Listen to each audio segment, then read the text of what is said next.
나누겠습니다. 우리가 4장의 말씀을 같이 읽었는데 마태복음 3장 이제 하반절에 보면은 예수님이 요단강에서 세례를 받으시는 장면이 나옵니다. 세례를 받으실 때 하나님께서 예수님에 대해서 인정하시는 그런 말씀을 하시는데 3장 17절을 보시면 이렇게 말씀을 합니다. 하늘로부터 소리가 있어 말씀하시되 이는 내 사랑하는 아들이요 내 기뻐하는 자라 하시니라.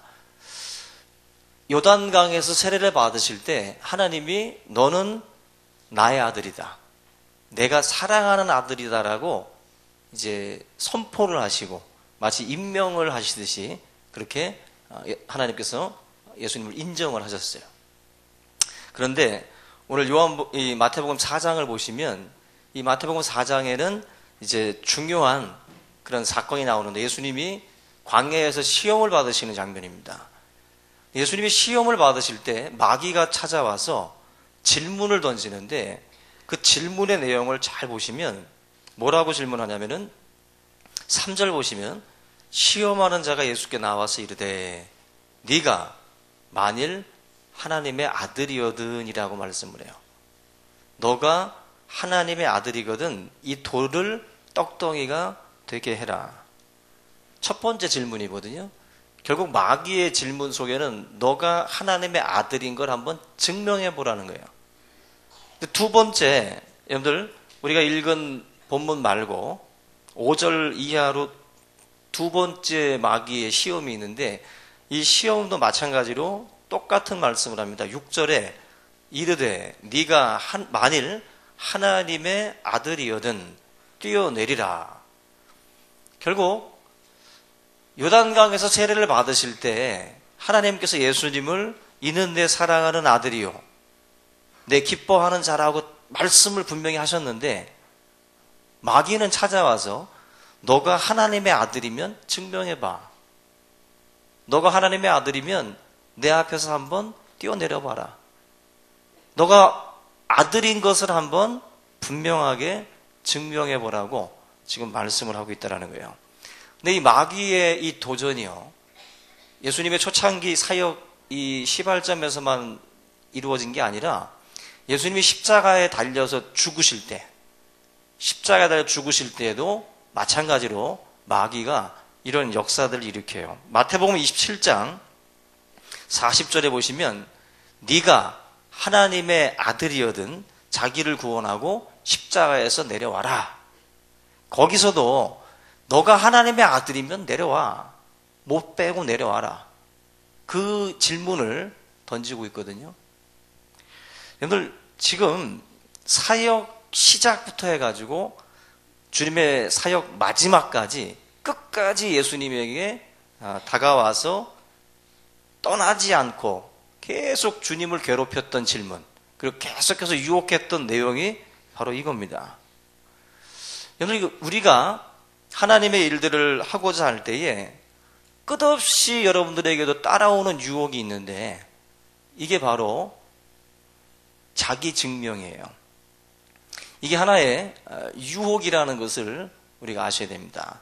새해에 마치 예수님이 요단강에서 세례를 받으시면서 너는 내 사랑하는 아들이고 내 기뻐하는 자라고 이렇게 인정해 주신 것처럼 우리가 새해 직분을 받잖아요.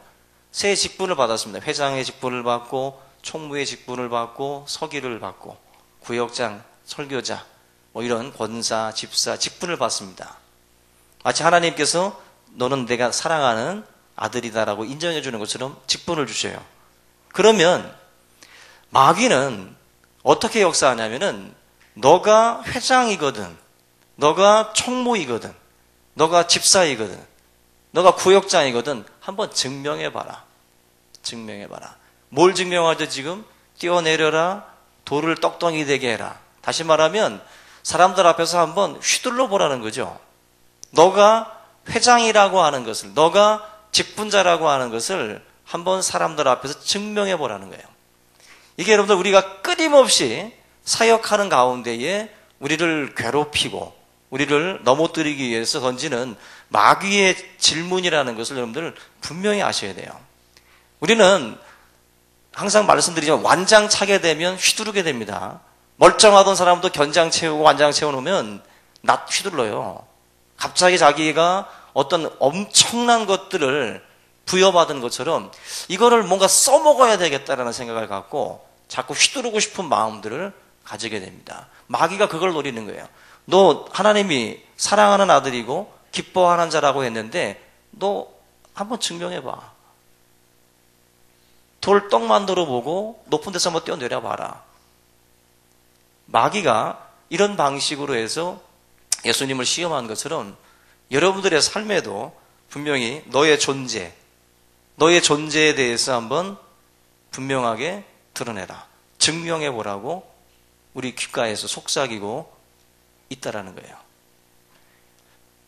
우리가 연초입니다. 잘 분별하셔야 돼요.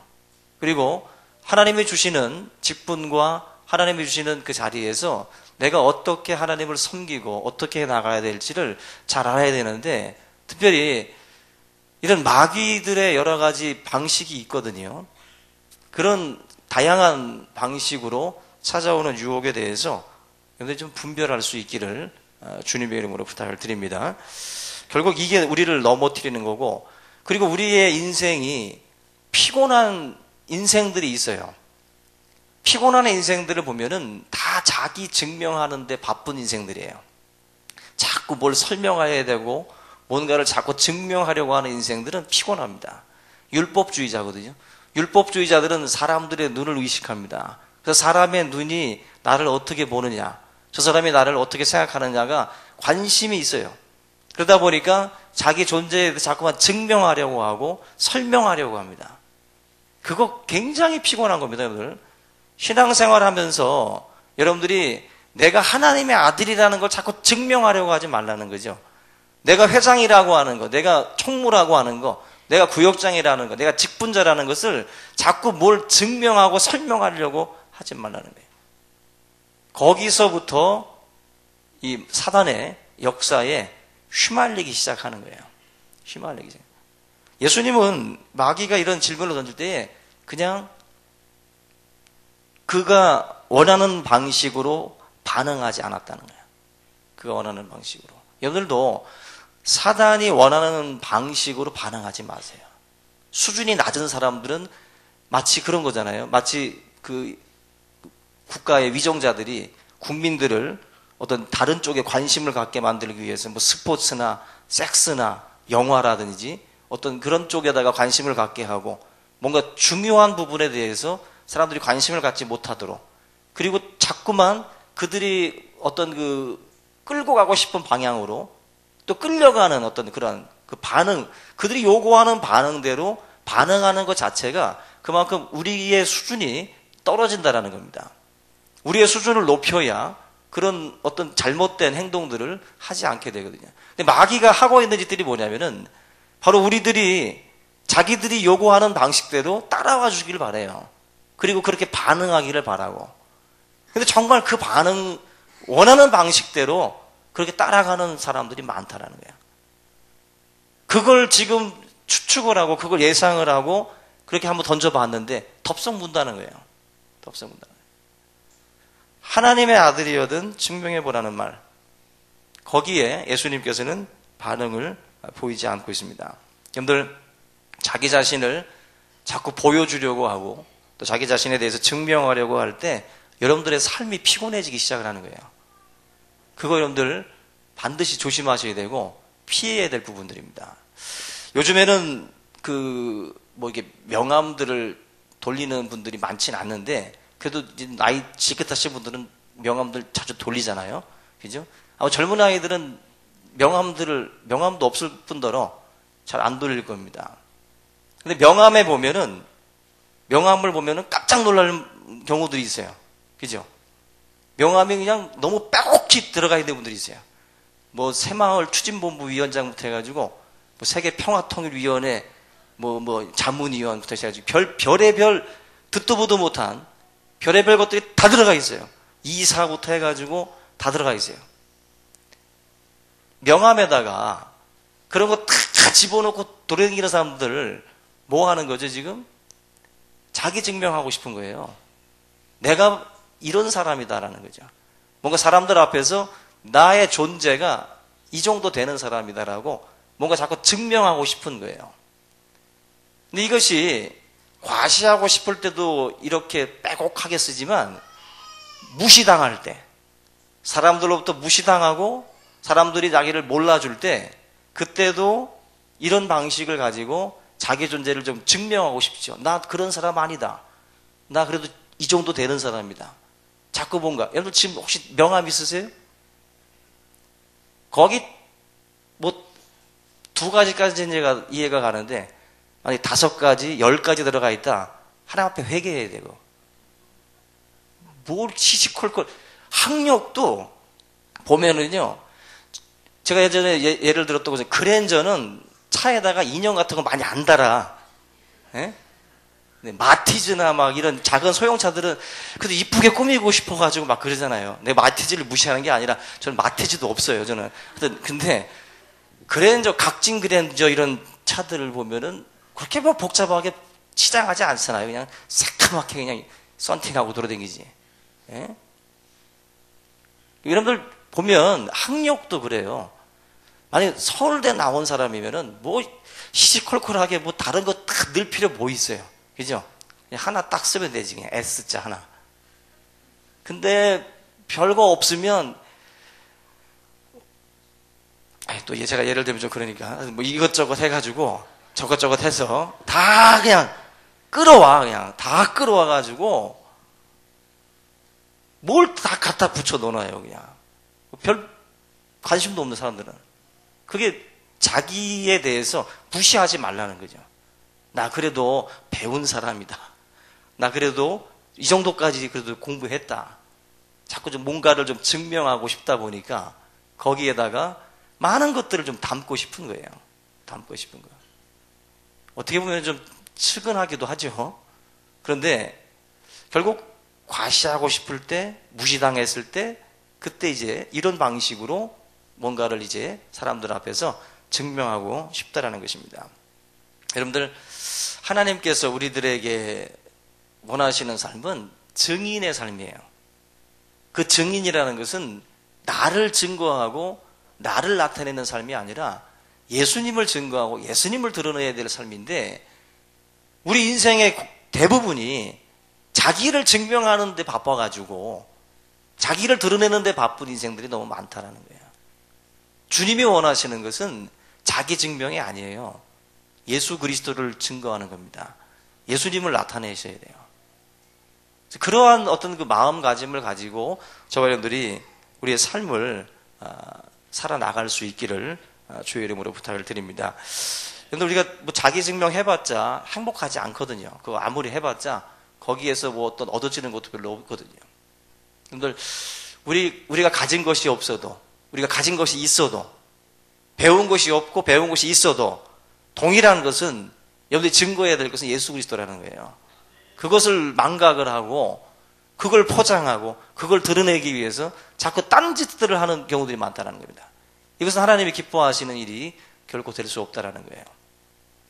우리가 요즘에는 어제 며칠 전에도 뉴스에 페라리 자동차인가요? 그 범퍼를 아마 트럭 운전수인가 누가 이게 건드려가지고 망가뜨렸는데 4천만 원을 내놓으라고 했다가 하여튼 쇠고랑을 찬 경우가 있는데 너무 심하게 불렀다 그러죠. 근데 요즘에는 외국산 자동차들 앞에 지나가면은 저도 그러는데 피하거든요. 저도 괜히 봉고차 몰고 가다가 괜히 받으면 교회 재정에 타격을 입잖아요. 제가 알기로도 페라리 같은 자동차 들이받았으면 4억 5천인가요? 4억 6천만 원의 배상을 해주는 경우도 있어요. 마흐바흐라고 4억 7천 잘못만 가지면 우리 교회 문 닫아야 돼요. 하여튼 교회 차량 운전하시는 분들은 주변에 하여튼 그런 고급차 있으면 섰다 가든지 먼저 보내야지 괜히 또 쫓아가다가 큰일 납니다. 강남에서 목회하시던 어느 목사님이 처음에 이분이 이제 강남에다가 교회를 개척을 하려고 했는데 주변의 목사님이 귀뜸을 해주더래요. 야, 여기서 개척을 하려면 보험을 들 때 보험을 들 때 그 대물 보험을 크게 들어라. 한마디로 여기는 고급차가 많아가지고 스치면 큰일 난다. 보통 여러분들 뭐 사망보험료가 1억 정도 되는데 여기는 1억을 선회하는 그러한 그 차량들이 너무 많기 때문에 1억 가지고는 안 된다는 거예요. 그래서 4만 원만 더 내면 10억까지 배상해주는 그런 게 있기 때문에 4만 원 더 넣어서 그렇게 하라는 겁니다. 그래서 그렇게 보험에 가입을 했다는 거예요. 인간이 묘한 것이 4만 원 더 넣고서 10억 배상할 수 있는 딱 이제 그 권리가 이제 주어지니까 괜히 외국차가 앞에 있는데도 들이받고 싶더래요. 그거를 그냥 놔두지 않고 한번 들이받아볼까? 왜? 딱 들이받았을 때 그 차주가 나와가지고 거들먹거리면서 아 이거 비싼 차인데 이거 굉장히 비싼데 하면서 떠들 때 딱 한마디 한다는 거죠. 보험 처리하겠습니다. 보험 처리.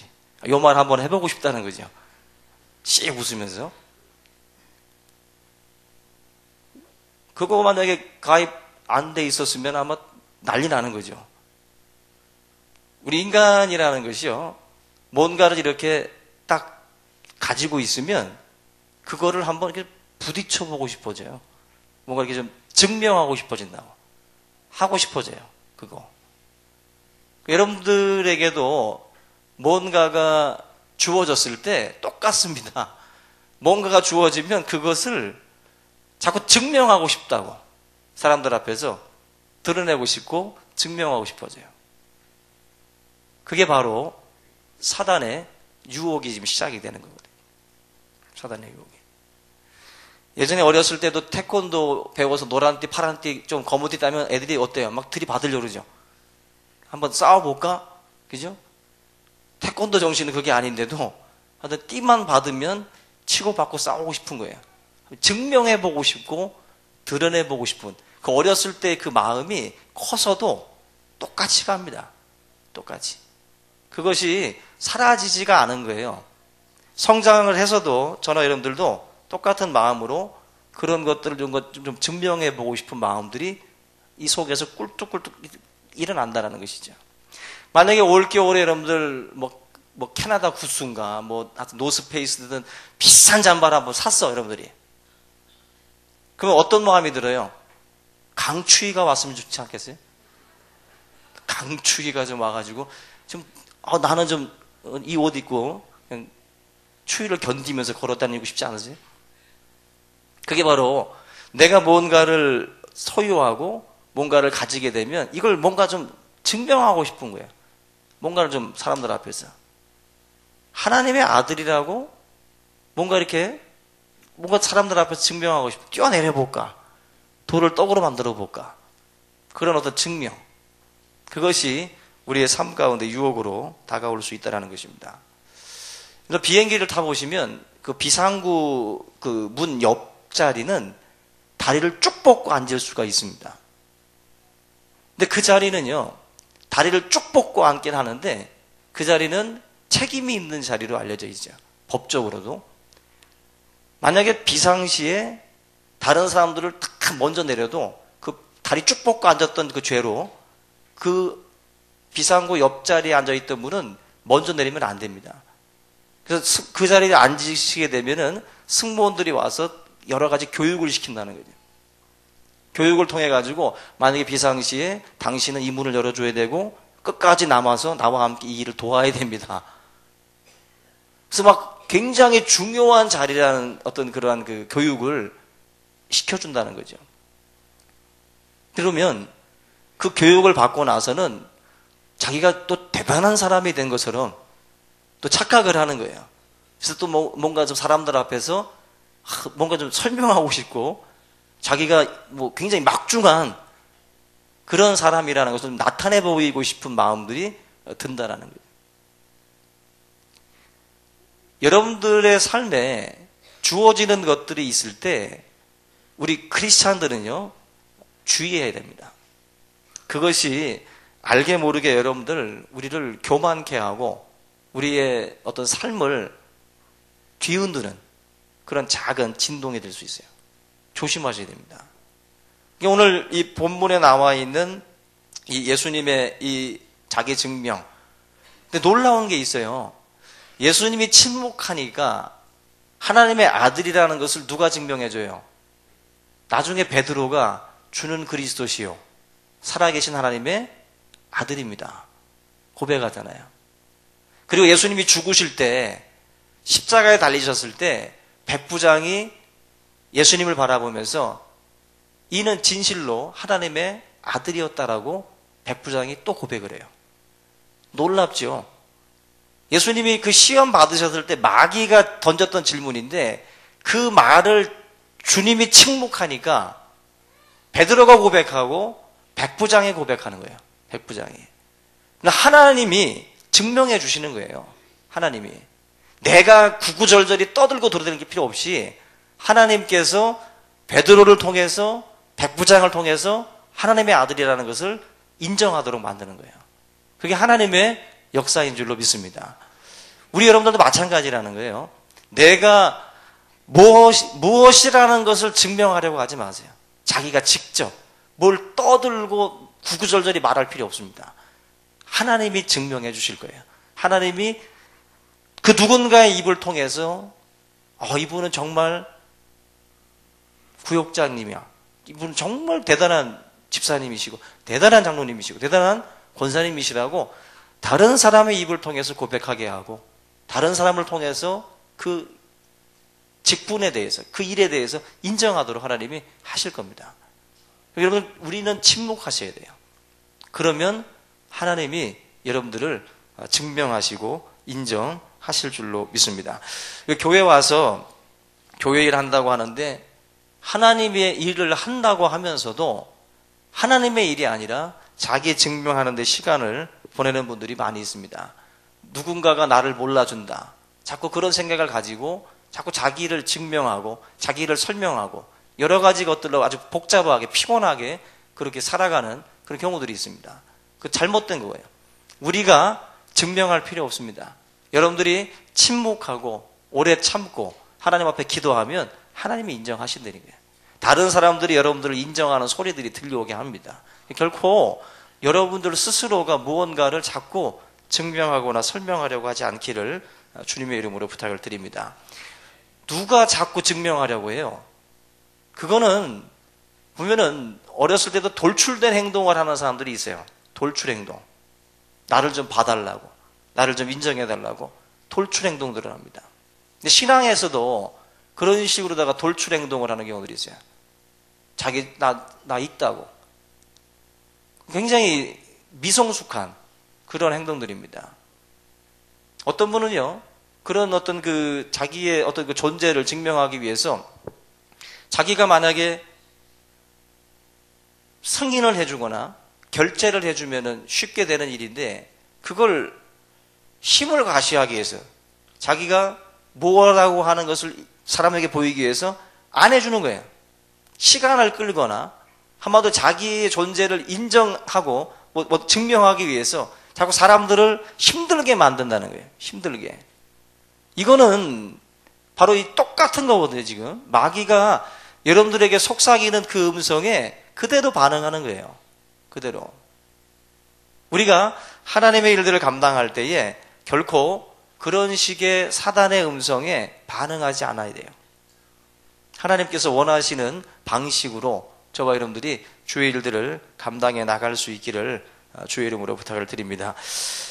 제가 예를 두 가지만 들게요. 여러분들 성경에 보면은 그 모세가 있습니다.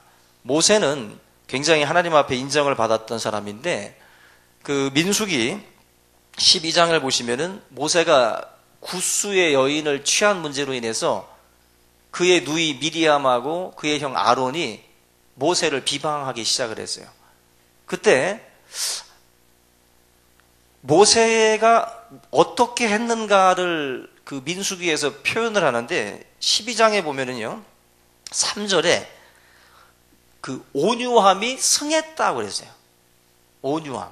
모세의 그 온유함이 승했다. 다시 말하면 옆에서 미리암과 아론이 막 비방하고 막 욕을 하는데 모세가 어떻게 했다는 거예요? 구구절절히 설명하거나 증명하거나 하려고 하지 않고 그냥 침묵했다는 거예요. 모세가 참고 침묵했다는 거예요.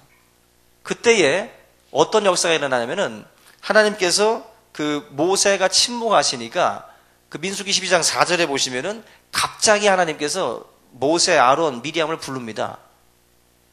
그리고 나서 누가 나의 종 모세를 비방하느냐 말씀하시면서 미리암에게 나병의 그러한 징계를 내리셔요.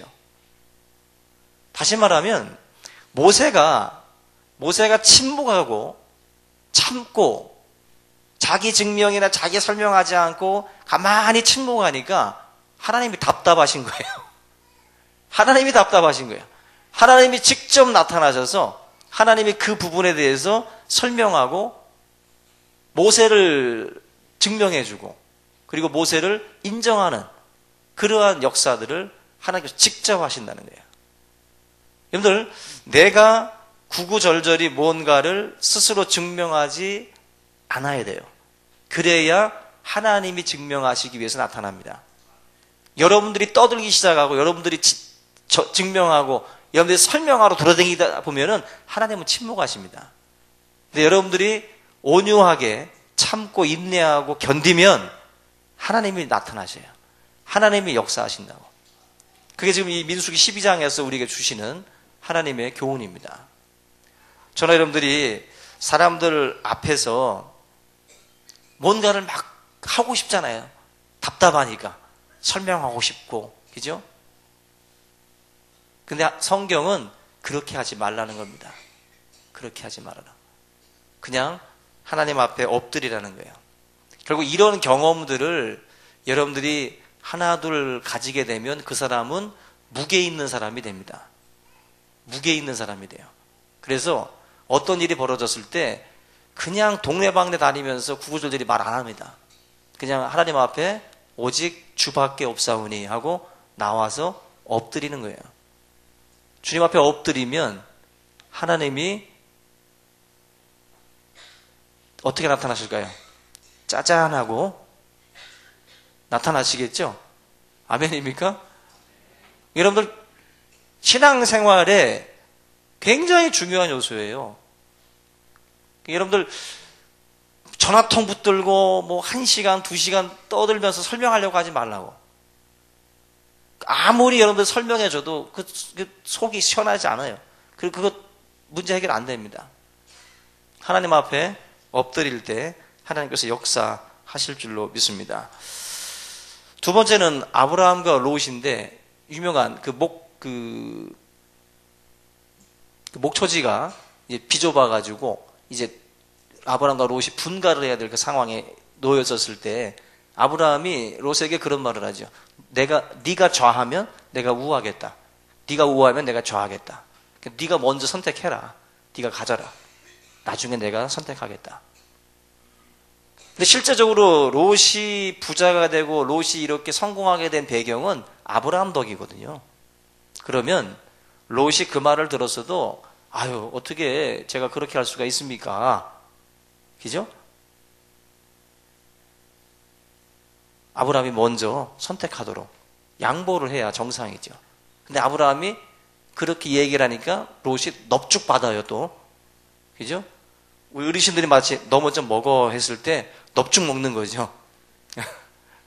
그래도 먼저 드시라고 말을 한마디라도 했어야 되는데 롯은 그 말을 안 했어요. 그냥 흔한 말로 그냥 싸가지가 없었어요. 그냥 넙죽 먹은 거예요. 그것도 제일 좋은 땅을 먼저 차지했다고. 그러면은 우리 같았으면은 야, 이 네 가지야. 어떻게 너는 내가 그렇게 말을 했다고 그대로 받아서 그렇게 알짜만 가져갈 수가 있냐? 이 나쁜 놈아. 분명히 우리는 그렇게 반응을 했을 거예요. 그죠? 근데 아브라함은 그렇게 하지 않았어요.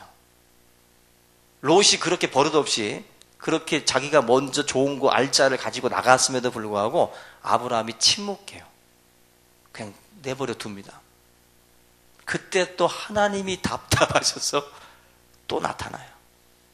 여러분 성경에 한번 좀 보세요. 13장 창세기 요거 보시고 마무리 짓겠습니다. 창세기 13장 한번 같이 볼게요.